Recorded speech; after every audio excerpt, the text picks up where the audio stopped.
Good evening India. हम लोग अपनी रोज़मर्रा की ज़िंदगी में जब अपने लिए जी लेते हैं तो सोचते हैं कि एक दिन जब बड़े हो जाएंगे तो समाज को वापस लौटाएंगे, will give back to the society. ये लोगों के दिमाग में ये ख्याल आता है जब वो 45 से 50 के पास पहुंचते हैं। पर आज के समय में जो कॉलेज के युवा हैं, 18 साल से लेकर 22-23 साल के युवा जिन्होंने अपनी ज़िंदगी बस अभी शुरू ही की है, वो अपने काम के साथ, शिक्षा के साथ समाज को वापस दे रहे हैं। जिसे कहते हैं कि कलेक्टिव जो एनर्जी है, जो यंग एनर्जी है, वो सही दिशा में चैनलाइज हो रही है। किस तरीके से, देखिए।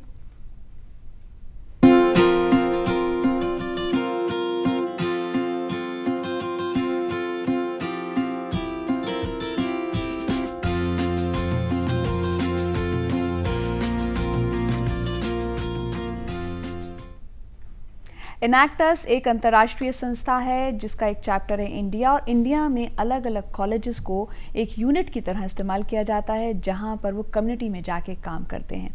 और आज हमारे साथ एक बहुत ही इंटरेस्टिंग बंच ऑफ स्टूडेंट्स है। 3 युवा स्टूडेंट्स आए हैं। आप आए हैं शहीद सुखदेव कॉलेज से, कॉलेज ऑफ बिजनेस से। ये न केवल एंटरप्रेन्योर्स हैं, आने वाले लोगों को, जो कम्युनिटी में जो लोग हैं, उन्हें भी एंटरप्रेन्योरशिप की तरफ लेकर जाते हैं। इनके क्या क्या इनिशिएटिव्स हैं, इन्हीं से बात करते हैं। मेरे साथ मेरी दाहिनी तरफ बैठे हैं निखिल, और बीच में बैठी हैं दृष्टि, और फिर अभिषेक। आप तीनों का बहुत बहुत स्वागत है। Thank you. सो निखिल, आप सेकेंड ईयर के स्टूडेंट हैं। Yes, और आप दोनों दृष्टि और अभी फर्स्ट ईयर। ओके। इनैक्टस, सो आप जब इस कॉलेज में आपने एडमिशन लिया था, हम पहले आपसे करते हैं because you are the senior, आप सेकेंड ईयर के स्टूडेंट हैं। तो इनैक्टस से आपका जुड़ना कैसे हुआ? आपसे कहा गया, या how did you come to know about this?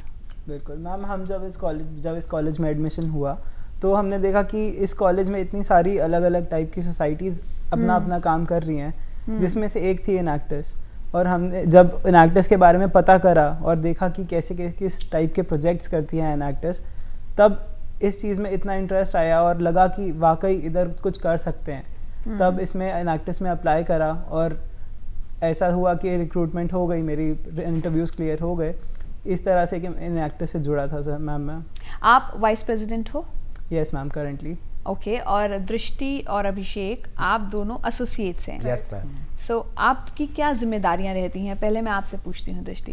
Ma'am, as associates भी हम लोग कई डिपार्टमेंट्स में डिवाइडेड होते हैं। हमारे प्रोजेक्ट्स डिपार्टमेंट होते हैं, प्लस एक रिसर्च डिपार्टमेंट होता है, प्लस एक्सटर्नल अफेयर्स डिपार्टमेंट होता है। तो under the guidance of vice presidents हम लोग अपना काम सीखते हैं, कैसे जाकर प्रोजेक्ट्स की आउटरीच बढ़ानी है, कैसे हमें दूसरे पार्टनर्स ढूंढने हैं जो हमें प्रोजेक्ट्स में सपोर्ट करें, या मीडिया में सपोर्ट करें, या फाइनेंशियली सपोर्ट करें। तो इस तरह के डिफरेंट रोल्स होते हैं जो हम लेते हैं अपने फर्स्ट ईयर में। और अभिषेक, आप क्या जोड़ना चाहेंगे इसमें? मैम, इसके अंदर हम ये भी करते हैं कि हम ऑन फील्ड वर्क हम काफ़ी करते हैं। जैसे हम स्लम्स में गए और गांव के अंदर गए और हमने लोगों से बातचीत करी, मीटिंग्स में गए। हमारा फर्स्ट फेज़ यही होता है कि हम काम सीखें और हम ट्रेन हो जाए कि नेक्स्ट ईयर हम लीड कर पाए हम इस काम को। तो हम इन प्रोजेक्ट्स के अंदर अपने क्रिएटिव इनपुट्स देते हैं, क्योंकि सेकेंड ईयर्स तो हमारे मेजर रिस्पॉन्सिबिलिटीज़ पे चले जाते हैं। तो क्रिएटिविटी हमारे ऊपर भी काफ़ी आती है, क्योंकि हम नए एक फ्रेश बैच आए हैं हम। तो कितने साल का वैसे आपका एजुकेशनल प्रोग्राम कितने साल मैम का है? 3 इयर्स का है। 3 इयर्स का है। तो आप जैसे आप सीनियर हो जाएंगे तो 3 साल तक आप लोगों का जुड़ाव इनैक्टस के साथ रहता है, या कॉलेज से निकलने के बाद भी आप जुड़े रहते हैं, काम कम्युनिटी के साथ करते रहते हैं? बिल्कुल मैम, तो हम 3 साल हम कॉलेज में रहते हैं, उसमें हम पूरी तरीके से एक्टिव रह के इनैक्टस में अपना इन्वॉल्वमेंट रखते हैं। और उसके बाद भी जब हम कॉलेज से बाहर निकलते हैं, हमारे जो सीनियर्स हैं, जो पास आउट्स हैं, वो भी अपना एक एडवाइज़री की तरह हमारा रोल प्ले करते हैं और हमें जगह जगह पे एडवाइस करते हैं। और क्योंकि वो आगे जाके सक्सेसफुल हैं, वो बड़ी बड़ी कंपनीज़ में काम कर रहे हैं, तो वो हमें सपोर्ट करते हैं और जहाँ जहाँ हमें ज़रूरत पड़ती है पार्टनरशिप्स में हेल्प करते हैं, मीडिया में हेल्प करते हैं। तो उनका इन्वॉल्वमेंट रहता ही है, हमेशा रहता है। आपके बहुत सारे प्रोजेक्ट्स हैं जिन पे हम बातचीत करेंगे, पर सबसे पहले लेटेस्ट पे बातचीत करते हैं, which was social revolution, do your bit. So आप में से मुझे कौन उसके बारे में बताएगा? मैम, द सोशल रेवोल्यूशन 9 अप्रैल को किया गया था। एक पैन दिल्ली 1 डे इवेंट था, एक सोशल इवेंट था जिसके अंदर हम करीब 10 NGOs के साथ जुड़े, उनका काम देखा, और करीब 80 वॉलंटियर्स के साथ हम ऑन स्ट्रीट्स, ऑन फील्ड गए उन NGOs के साथ काम करने, ताकि हम उनका काम एक लाइट में ला सके, एक अम्ब्रेला फाउंडेशन, एक अम्ब्रेला इवेंट क्रिएट कर सकें, ताकि मीडिया अटेंशन मिले, प्लस लोगों को इशू के बारे में जागरूकता उन तक पहुंचे कि हम कैसे इवेंट्स कर रहे हैं या कैसे आउटरीच कर रहे हैं। कई कम्युनिटीज़ ऐसी हैं जिन तक डायरेक्ट आवाज़ नहीं पहुंच पाती है लोगों की, वो कि कहीं ना कहीं देश की कहीं या शहर के कहीं छुपे कोनों में बैठे रहते हैं, पर उन तक ये NGOs पहुंचते हैं, उन तक ये स्टूडेंट्स पहुंचते हैं, और जो आउटरीच तब क्रिएट होता है, अवेयरनेस तब क्रिएट होती है, वही हमारा बेसिक एम था इस सोशल रेवोल्यूशन के तो साथ। आपने वॉलंटियर्स को इकट्ठा किया और उन्हें इन NGOs के साथ लगाया और एक दिन की आपकी ये मुहिम थी। अब एक बहुत इंसान की एक बेसिक ज़रूरत है सैनिटेशन की। हम टेलीविजन में विद्या बालन को देखते हैं एडवोकेट करते हुए टॉयलेट्स के ऊपर, तो आपका भी इसी से जुड़ा हुआ एक कार्यक्रम शायद रहा है राहत। बिल्कुल। तो उसके बारे में अभिषेक आप बताएंगे? जी मैम, तो मैं भी राहत के अंदर काफ़ी मेरा कंट्रीब्यूशन रहा है। मैं one of the founding members में से हूँ। तो हमारा ये एक हमारी मुहिम है कि हम जो पुराने और जो डिफंक्ट टॉयलेट कॉम्प्लेक्सेस होते हैं जो खराब हो चुके किसी भी कारण से, हम उन कॉम्प्लेक्सेस की रेनोवेशन की तरफ देखते हैं, ना कि ये कि हम नए नए कॉम्प्लेक्सेस बनवाए और उनका प्रॉपर मेंटेनेंस कैसे करा जाए जी। और इस मेंटेनेंस में हम ये नहीं देखते कि कैसे पैसे कमाए जाए, कैसे उनका यूज किया जाए, क्योंकि हमारी ऑर्गेनाइजेशन एंड में एक नॉन प्रॉफिट है और हम लोगों की भलाई के लिए काम कर रहे हैं। तो हम करते क्या है, हम कम्युनिटी जो होती है वहाँ के आसपास लोग जो रहते हैं उनके साथ हम सपोर्ट सिस्टम बनाते हैं, अपना सेंसिटाइजेशन अवेयरनेस प्रोग्राम चलाते हैं वहाँ पे कि कैसे बाहर खुले में नहीं जाना चाहिए आप लोगों को, और कितना ज़रूरी है कि आपके बच्चे टॉयलेट कॉम्प्लेक्सेस का यूज़ करें। और हम उसी के एंड को उसी एंड को हम कंप्लीट करने के लिए हम क्या करते हैं कि हम उन कॉम्प्लेक्सेस को अच्छी तरह एक लैंडस्केप करते हैं, सजाते हैं, हम वॉल आर्ट करते हैं उनके ऊपर उनके साथ। तो हमारे ऐसे काफ़ी प्रोग्राम्स और इंसेंटिव्स भी हम प्रोवाइड करते हैं। जैसे कि हमारी एक इनोवेशन है, इस पूरे के पूरे प्रोग्राम में एक हमारी इनोवेशन है कि हम फैमिली पास इशू करते हैं। इन फैमिली पास से एक सुविधा मिलती है लोगों को कि उन्हें बार बार 1 रुपये नहीं देना पड़ता। इस फैमिली पास को दिखाइए और जितनी बार भी यूज करिए, और इससे उनके परिवार में बचत का भी शुरू होता है। तो हमारी ये सोच है कि स्लम डेवलपमेंट जो होती है वो शुरुआत हमेशा टॉयलेट कॉम्प्लेक्सेस से होगी, तो इन टॉयलेट कॉम्प्लेक्सेस से होगी। और जब तक एक टॉयलेट नहीं होगा किसी के पास तब तक सेहत कैसे बनेगा, सेहत नहीं होगी तो कैसे वो आगे प्रोग्रेस कर पाएगा। एक आधारभूत जरूरत है और लोगों को अवेयर करना और लोगों को ऐसी सुविधा देना जो साफ सुथरी हो, तो लोग क्यों नहीं उस सुविधा का इस्तेमाल करेंगे। अब आप कोई भी मुहिम चलाते हैं, घर से बाहर चलते हैं, चाहे आप एक पोस्टर भी प्रिंट करवाते हैं, हर चीज़ में पैसा खर्च होता है। तो उसकी फंडिंग की क्या आपको जो आपकी पेरेंट ऑर्गेनाइजेशन है वो फंड करती है या आप लोग उसे पैसा इकट्ठा करते हैं? बिल्कुल मैम। तो मैम हमारी जो ऑर्गेनाइजेशन है इनएक्टर्स, इसके साथ बहुत सारी और भी ऑर्गेनाइजेशन जुड़ी हुई हैं, जैसे KPMG, वॉलमार्ट, जो आपके प्राइवेट जो कॉर्पोरेट्स हैं। बिल्कुल, ये ऐसी कई ऑर्गेनाइजेशंस हैं जो इनएक्टर्स के साथ पार्टनर करती हैं और प्रोजेक्ट्स के लिए डिफरेंट टाइप्स के ग्रांट्स निकालती हैं, कॉम्पिटिशन्स निकालती हैं, जिनमें हम पार्टिसिपेट करके वो ग्रांट को जीत सकते हैं और प्रोजेक्ट में मनी यूज़ कर सकते हैं। लेकिन एक मेजर एम ये रहता है कि हम एक प्रोजेक्ट को सेल्फ सस्टेनेबल बना पाएँ, कि उसको एक्सटर्नल सोर्स की ज़रूरत ही ना पड़े, वो खुद ही इतनी मनी जनरेट करे कि अपने ऑपरेशंस वो खुद ही संभाल ले।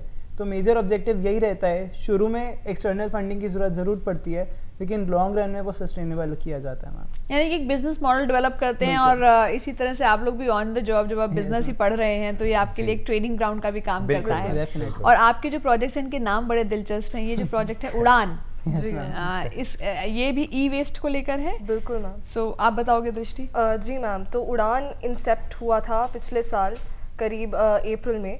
उसका एक पायलट रन हुआ था कलोई में। हमारा बेसिक कॉन्सेप्ट उड़ान के पीछे ये है कि हम ई वेस्ट को लेते हैं कॉर्पोरेट्स और हाउस होल्ड से, जिसके अंदर पुराने कंप्यूटर्स, कीबोर्ड्स, चार्जर्स वगैरह होते हैं जो यूजुअली पोल्यूशन क्रिएट करते हैं। हम उनको लेते हैं, उनको रिसाइकल रिफर्बिश कराते हैं और फिर एक जो रिफर्बिश्ड कंप्यूटर सेट्स होते हैं उनसे एक कंप्यूटर लैब सेटअप होती है विलेजेस में। इस कंप्यूटर लैब की सुविधा उस विलेज के, उस गांव के बच्चों को जाती है और वहाँ पर एक महिला को नियुक्त किया जाता है जिनको एक बेसिक कंप्यूटर एजुकेशन हो। उनको ट्रेन कर हम एक टीचर बनाते हैं, उनको एक टीचिंग लाइन में देते हैं, उनको इस कंप्यूटर लैब को चलाने की जिम्मेदारी देते हैं ताकि वो बच्चों को जाकर आगे कंप्यूटर एजुकेशन इम्पार्ट कर पाएँ और उस गांव के बच्चे आगे जाकर प्रोग्रेस कर पाएँ। अब 1 साल जैसे आपने बताया इस प्रोजेक्ट को हो गया, तो आप क्या अपनी रिपोर्ट भी तैयार करते हो कि आपने जब शुरू किया था तो क्या स्थिति थी and then when you finally like wound it up, तो उसके बाद क्या रिजल्ट रहा? तो इसका क्या रिजल्ट निकला जो आपने ई लैब्स बनाई हैं? मैम हमारी जब हमने ये प्रोजेक्ट स्टार्ट करने गए थे तो इनमें से ज़्यादातर विलेजेस में हमने ये देखा था कि बच्चों ने या तो कंप्यूटर के बारे में सुना भी नहीं हुआ, अगर सुना भी है तो वो जानते नहीं कि एक्चुअल में वो करता क्या है। तो हमारा एम यही था कि बेसिक एजुकेशन है, कंप्यूटर आगे फ्यूचर में जाके उनको कंप्यूटर के सहारे ही अपना करियर बनाना है। तो हमने उनको जब लैब सेटअप करी आफ्टर 6 मंथ्स, आफ्टर 8 मंथ्स, तो ये देखकर बहुत अच्छा लगा कि वो बच्चे बेसिक एक इक्विप्ड हो गए उस नॉलेज के साथ कि कल को जाके जब वो हायर एजुकेशन में जाएं तो उनके लिए एक एलियन ऑब्जेक्ट ना हो कंप्यूटर। आप एजुकेशन की बात कर रहे हो, तो अभिषेक जो आपका अक्षर जो आपका कैंपेन रहा है वो भी एजुकेशन को ही बढ़ावा देने का एक इनिशिएटिव है? मैम अक्षर के अंदर ना डिफरेंट पिलर्स है। अब इसमें हम एनवायरनमेंट को भी टच करते हैं, जिसमें हम पेपर रद्दी इकट्ठा करते हैं लोगों के घरों से और कॉर्पोरेट से, बिजनेसेस से, और उस रद्दी को हम रिसाइकिल करते हैं एनवायरनमेंट के लिए। उसके बाद हम क्या करते हैं कि हम कुछ कम्युनिटीज को इकट्ठा ऐसे ढूंढते हैं, जैसे हैंडीकैप लोग हो गए या फिर जो विमेन इन डिस्ट्रेस है, जैसे जो फिजिकल अब्यूज के थोड़े विक्टिम्स है, फिर ड्रग अब्यूज विक्टिम्स हो गए। तो हम इन लोगों को इकट्ठा करते हैं और इस रिसाइकल पेपर से ये लोग इनकी नोटबुक्स बनाते हैं और हम इन नोटबुक्स को एज अ सेल्स टीम हम बेचते हैं और जो रेवेन्यू वहां से आता है वो हम इन हैंडीकैप लोगों, इन वल्नरेबल सेक्शंस ऑफ सोसाइटी में बांटते हैं ताकि हम उन्हें एम्पावर कर सके। तो अब जो ये नोटबुक्स भी है, इसका एक और पिलर आगे, जैसे आपको हमने कहा कि इस बिजनेस मॉडल का कि हम इन नोटबुक्स को कुछ एनजीओस को भी डिस्ट्रीब्यूट करते हैं जो फ्री एजुकेशन में जो अच्छा काम कर रहे हैं ताकि हम एजुकेशन में भी अपना कंट्रीब्यूशन डाल सके। तो हमारे जो सारे मॉडल्स होते हैं, ये तीनों के तीनों पिलर्स को इकट्ठा करते हैं, एनवायरनमेंट, पीपल और प्रॉफिट। प्रॉफिट इसलिए हमारे एंटरप्रेन्योर्स का, जो हमारी कम्युनिटीज जिनके साथ हम काम करते हैं, उनका सस्टेनेबल जो फैक्टर जो आना चाहिए प्रोजेक्ट का, वो हमेशा उस प्रॉफिट से आएगा। वो प्रॉफिट हमारे पास नहीं आएगा, पर यही हमारी इनएक्टर्स की खास बात है। तो आपका जो अक्षर प्रोजेक्ट है उससे शुरू हुए काफी समय हो गया है। Yes, yes, ma'am. 2013 में इसी प्रोजेक्ट के लिए आपको Limca book of world records में आपका नाम आया था। इसके लिए एक बहुत अच्छा बात आपने बोली। मैम 2013 में हमारी एक इवेंट होता है अक्षर के नाम से, जो एक पैन डेली कलेक्शन ड्राइव होती है और उसके अंदर हम घर घर जाके वॉलंटियर्स को इकट्ठा करते हैं, पहले डिफरेंट कॉलेजेस से, और सारे वॉलंटियर्स दिल्ली के डिफरेंट पार्ट्स में जाकर वेस्ट पेपर इकट्ठा करते हैं जो कि ज़्यादातर रद्दी के फॉर्म में होता है। और इसको हम बाद में रिसाइकिल करके इसी पेपर को यूज़ किया जाता है नोटबुक्स बनाने के लिए। तो लिम्का बुक ऑफ रिकॉर्ड्स में मैम हमारा नाम तब इसलिए आया क्योंकि हमने रिकॉर्ड बनाया था एक दिन में मैक्सिमम वेस्ट पेपर कलेक्ट करने का, जो कि लगभग 21 या 22 टन के करीब था। तो उस समय पर ये चीज़ काफ़ी न्यूज़ में भी आई थी और काफ़ी बड़ा इवेंट हुआ था मैम। हमारा मैम ये एक गोल रहता है कि जैसे हमारे प्रोजेक्ट्स हैं, अब हम डायरेक्टली लोगों की लाइफ्स को इम्पैक्ट कर रहे हैं, पर साथ ही साथ हम उन लोगों को इम्पैक्ट कर पाए जो असली में वेल ऑफ जी रहे हैं, जो कंफर्टेबल लाइफ जी रहे हैं, ताकि वो लोग भी अपने घरों से बाहर निकले, देखे कि हम क्या करें और इंस्पिरेशन ले। हाँ, मोटिवेट करने की बात है लोगों को। जी मैम, ताकि वो बाहर आए और खुद भी कुछ करके दिखाए, चाहे वो छोटी से छोटी चीज़ों की, अपने आसपास के किसी रिक्शा वाले को एजुकेट कर दिया, ऑटो रिक्शा वाले को इंग्लिश सिखा दी, या अपने जो घर में प्रेस के कपड़े लेने आता है उसको आपने सिखा दिया कि कैसे गिनती करते हैं। और ऐसी कुछ चीज़ें हम स्किल्स इम्पार्ट भी करते हैं अपने खुद के जो एंटरप्रेन्योर्स होते हैं, जो हमारे खुद की कम्युनिटीज़ है। अब जैसे आप एक बहुत ही अच्छी, मतलब हमको लगा इस बात को करने से कि हमारे जो केयर टेकर होते हैं टॉयलेट कॉम्प्लेक्स के, हम उनको डेटा रिकॉर्डिंग सिखाते हैं, कैसे जब भी कोई आए एक डेटा एंट्री करो, ताकि हम ऐसे स्किल्स इम्पार्ट करें इन लोगों के अंदर ताकि वो उनकी आगे की जिंदगी में भी काम आ पाए। कैपेसिटी बिल्डिंग में साथ साथ हो रही है। अब मैं अगर दृष्टि आपसे बात करूं कि ये तो आप कॉलेज में आई और आपको ऐसा माहौल मिला, आपने अपने आप को एनरोल किया और आप पूरे जी जान से लगी हुई हैं, आपके घर वालों का क्या रवैया था जब उन्हें लगा कि दृष्टि ये सब भी करती है पढ़ाई के साथ? कभी घर में ये होता है कि पढ़ लो, कहाँ तुम स्लम में जा रही हो, कहाँ तुम्हारी सेफ्टी का क्या है, बिकॉज लड़कियों की सेफ्टी को लेके माँ बाप बहुत ज़्यादा प्रोटेक्टिव रहते हैं। So how supportive are they? बिल्कुल ma'am, my parents right now I believe are so supportive. I really thank them for letting me do this, कि उन्होंने मुझे एक सोशल इवेंट या सोशल पर्पस के लिए बाहर जाने दिया। उनके लिए शुरुआत में बहुत मुश्किल था इस बात को एक्सेप्ट करना कि मेरी बेटी बाहर जाकर स्लम्स में लोगों से बात कर रही है या आउटरीच प्रोग्राम्स कर रहे हैं, सर्वेस कर रहे हैं, ये बच्चे अपनी सेफ्टी कैसे करेंगे। पर धीरे धीरे उनको रियलाइज़ हुआ कि हम एज स्टूडेंट्स भी बाहर जाते हैं तो सीखते हैं। सही बात। और इस लर्निंग के लिए अगर थोड़ा सा रिस्क लिया जाए तो वो कुछ बुरा नहीं है। पर आप अकेले नहीं जाते हो कि आपके साथ स्ट्रॉन्ग स्टूडेंट जा रहे हैं जो आपकी मदद कर रहे हैं। बिल्कुल। सो आप जब इतना सारा काम कर रहे हैं तो यानी कि आपके घर का क्या माहौल रहता है निखिल? आपके घर वाले they are with you and they are happy with what you are doing beside your studies? Yes ma'am, because जब घर वाले देखते हैं कि किस लेवल पर इम्पैक्ट क्रिएट हो रहा है इस ऑर्गेनाइजेशन के थ्रू। हाँ। तो उनको खुद भी बहुत अच्छा लगता है। इनफैक्ट वो खुद आके हमें आइडियाज़ देते हैं कि आप ये भी करिए, आप ये भी कर सकते हैं, बिकॉज हम अपने पेरेंट्स को कंसल्ट करते हैं कि हम प्रोजेक्ट्स में क्या कर सकते हैं आगे। तो आपने ये बात की प्रोजेक्ट्स की आइडियाज़ की, so who give you these ideas? कोई आपकी कमेटी है, आप लोग बैठते हैं, मीटिंग करते हैं कि हमें अब ये पॉकेट उठाना है, इस एरिया में काम करना है, तो हाउ डज दैट हैपन? तो मैम हमारा एक डिपार्टमेंट है, सेपरेट डिपार्टमेंट है इनएक्टिस का, जिसको हम रिसर्च कहते हैं। हाँ। तो हमारी एक टीम बैठती है, वो आइडियाज सोचती है, वो क्या करती है, दिल्ली की हर जगह, दिल्ली देश की हर जगह पे जाके कुछ सर्वेज और रिसर्च करती है। अब इन सर्वेज और रिसर्च का रिजल्ट जो होता है उससे एक प्रॉब्लम हम आइडेंटिफाई करते हैं जो बहुत ही कॉमन हो। हाँ। हम उसका सोल्यूशन निकालने के लिए उसका बिजनेस मॉडल यही रिसर्च टीम प्रिपेयर तो करती जैसे है। आपने रिसर्च टीम की बात की, वो गैप्स करते हैं, तो ये अभी हमने एक थोड़ी देर पहले कुछ क्लिप्स देखी जिसमें ऑर्फनेज था, Yes, अनाथ हाँ। बच्चे थे। सो ये कौन से अनाथालय होंगे, क्या इन अनाथ बच्चों के साथ करेंगे, वो आपकी रिसर्च टीम आपको बताती है, या क्या करेंगे ये आप लोग डिसाइड करते हैं? मैम जो बेसिक प्लान होता है और जो पूरा मॉडल के जो एक डिटेल वो रिसर्च टीम बनाती है।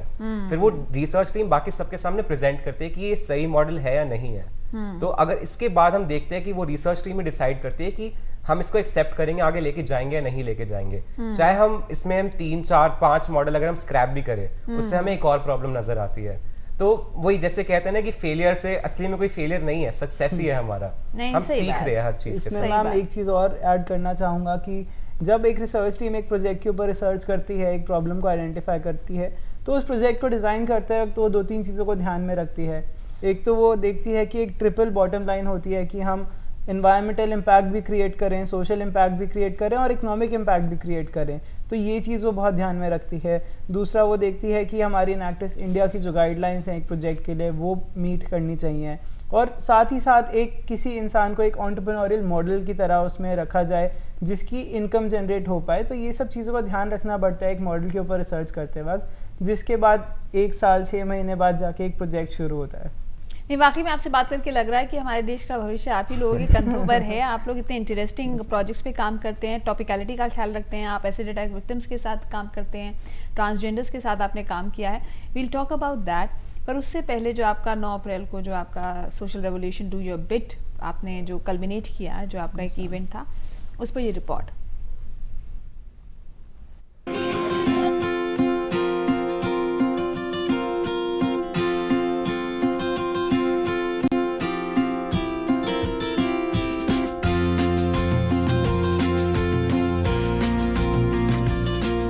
हमारा मेन मकसद है वो ये है कि हम सोसाइटी को एक मैसेज दें कि जैसे हमारे दिमाग में परसेप्शन है, बिलीफ है, भ्रम है, वो रियलिटी नहीं है। रियलिटी वो है जो हम कभी देखना ही नहीं चाहते। चाहे हम जो भी हैं, हम जैसे भी हैं, हम भी आप ही की औलाद हैं। जैसे आप एक बच्चे को, एक लड़के को, एक लड़की को अपनाते हैं, हम भी आप ही की दी हुई संतान है। हमको भी आपने ही पैदा किया है, हमें भी अपनाइए, हमें भी वो शिक्षा दीजिए, हमें भी वो सम्मान दीजिए जिसके हम हकदार हैं। हमारी ज़िंदगी में हम कभी सोच नहीं सकते कि अगर हमारे माता पिता का सपोर्ट ना होता तो हम कैसे जीते। और वो शुरू से ही ऐसी ज़िंदगी जीते हैं जहाँ सिर्फ उनकी फैमिली से नहीं, उनको पूरे समाज से एक तरीके से मतलब उन्हें एक्सेप्ट नहीं किया जाता। मैं पहली ट्रांसजेंडर हूँ जिसने दिल्ली यूनिवर्सिटी में एज ए ट्रांसजेंडर एडमिशन लिया है। तो एजुकेशन में काफ़ी अच्छा रिस्पॉन्स मिला है, एजुकेशन में काफ़ी एक्सेप्टेंस है और बाकी फील्ड में भी काफ़ी एक्सेप्टेंस हो रही है धीरे धीरे ट्रांसजेंडर्स को। अभी का जो यूथ है उसने काफ़ी अच्छे से ट्रांसजेंडर्स को एक्सेप्ट करना शुरू किया है और यूथ को देखते हुए मुझे लगता है कि शायद उनके जो पेरेंट्स हैं वो भी इस चीज़ को समझेंगे। यूथ है वो अपनी फैमिली में भी हम ट्रांसजेंडर्स के बारे में समझाएगा जिस फैमिली में नहीं पता इतना।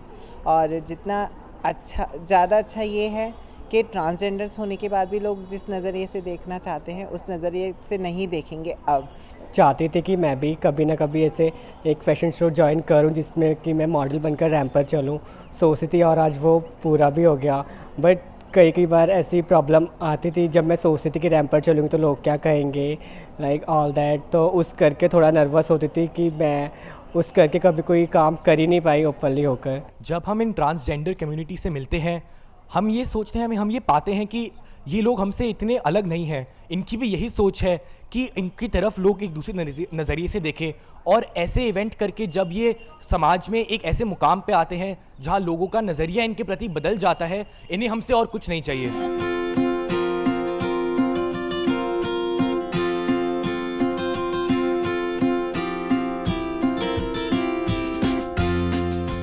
मैं बिल्कुल भूल गया था कि मैं बात किससे कर रहा हूँ।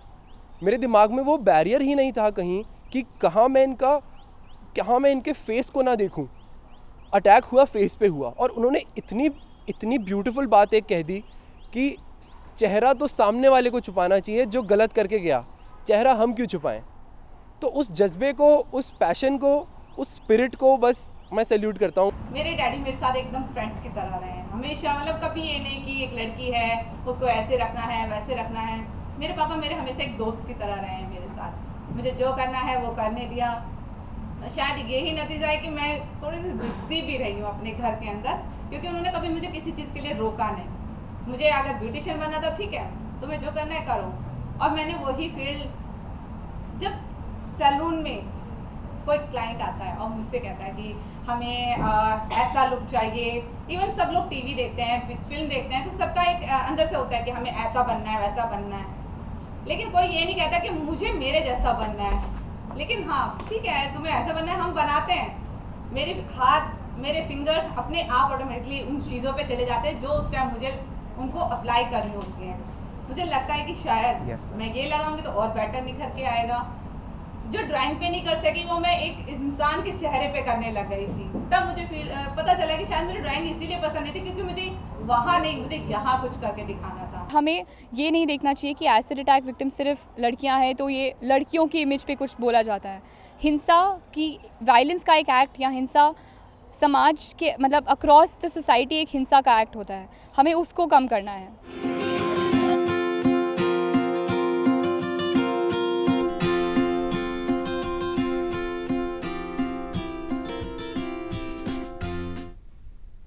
ये जज्बा, ये जोश है शहीद सुखदेव कॉलेज के इन स्टूडेंट्स का, जो कि इनएक्टिस के बैनर के तहत कम्युनिटी के साथ बहुत बड़ा काम कर रहे हैं। जो अभी हमने स्क्रीन पर देखा, आपने ट्रांसजेंडर्स और एसिड अटैक विक्टिम्स के लिए एक फैशन शो का ऑर्गेनाइजेशन किया था। बहुत कुछ आपसे बात करने को, सबसे पहले तो सलाम, और अब चूंकि समय कम है तो इसलिए आपका थैंक यू कहना चाहेंगे। Thank you Nikhil, thank you दृष्टि, थैंक यू अभिषेक कि आप तीनों आए।